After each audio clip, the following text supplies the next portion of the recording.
আমরা বিভিন্ন জায়গায় আসলে খোঁজ পাচ্ছি এবং দেখতে পাচ্ছি যে বিশেষত আমরা যারা আন্দোলনে ছিলাম, সরকারের দায়িত্বে আছি বা অনেকে বাইরে আছে, তাদের নাম ব্যবহার করে, সমন্বয় পরিচয় ব্যবহার করে দেশের বিভিন্ন জায়গায় নানা ধরনের সুযোগ সুবিধা, অন্যায় সুযোগ সুবিধা নিচ্ছে মানুষ, এবং চাঁদাবাজির মতো ঘটনাও ঘটছে।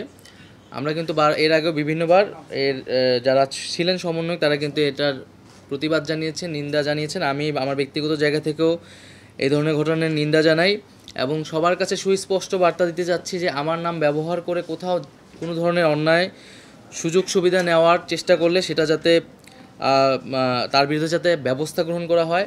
এবং শুধু বাইরে না, আমি খোঁজ পেয়েছি যে আমাদের সরকারের ভিতরেও সরকারি কর্মচারীরাও এই ধরনের নানা ধরনের সুযোগ সুবিধা নিচ্ছে এবং অনেকে এসে ছবি তুলে নিয়ে যায়। আমরা তো সবাইকে চিনি, এই ছবি ব্যবহার করেও নানা জায়গায় সুযোগ সুবিধা নিচ্ছে। তো সকলের কাছে এটা আহ্বান থাকবে এবং পুলিশ প্রশাসনের কাছে এটা বলে দেওয়া হয়েছে যে আমাদের নাম ব্যবহার করে, আমাদের পরিবারের নাম বা কারো নাম ব্যবহার করেই যাতে কোনো ধরনের অন্যায় সুযোগ সুবিধা কেউ না নেয় এবং কেউ নিলে তার বিরুদ্ধে যাতে ব্যবস্থা নেওয়া হয় যথাযথ।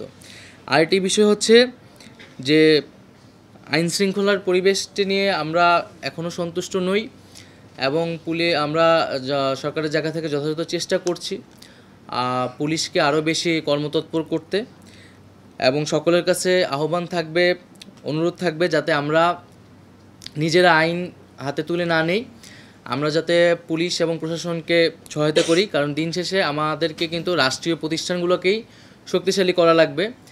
আসলে বিগত 16 বছরে সরকার পুলিশ এবং প্রশাসনকে এমনভাবে ব্যবহার করেছে এবংভাবে দুর্নীতিগ্রস্ত করেছে।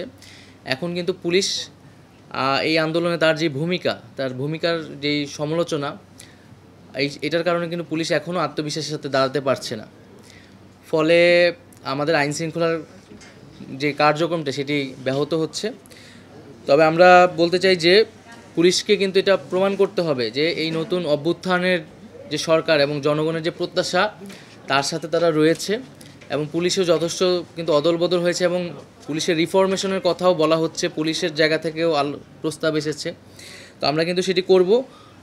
তবে সবাইকে কিন্তু এই জন্য সহায়তার মনোভাব রাখতে হবে।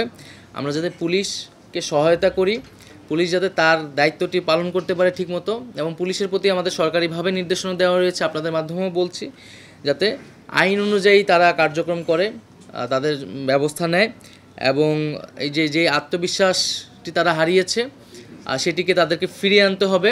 এবং অভ্যুত্থানের যে আকাঙ্ক্ষা, সেই আকাঙ্ক্ষার পক্ষে কাজ করলেই কিন্তু কেবল আমরা সবাই আসলে সরকার, পুলিশ প্রশাসন, জনগণের আর যে সমর্থন, সেই সমর্থনটি আমরা পাবো।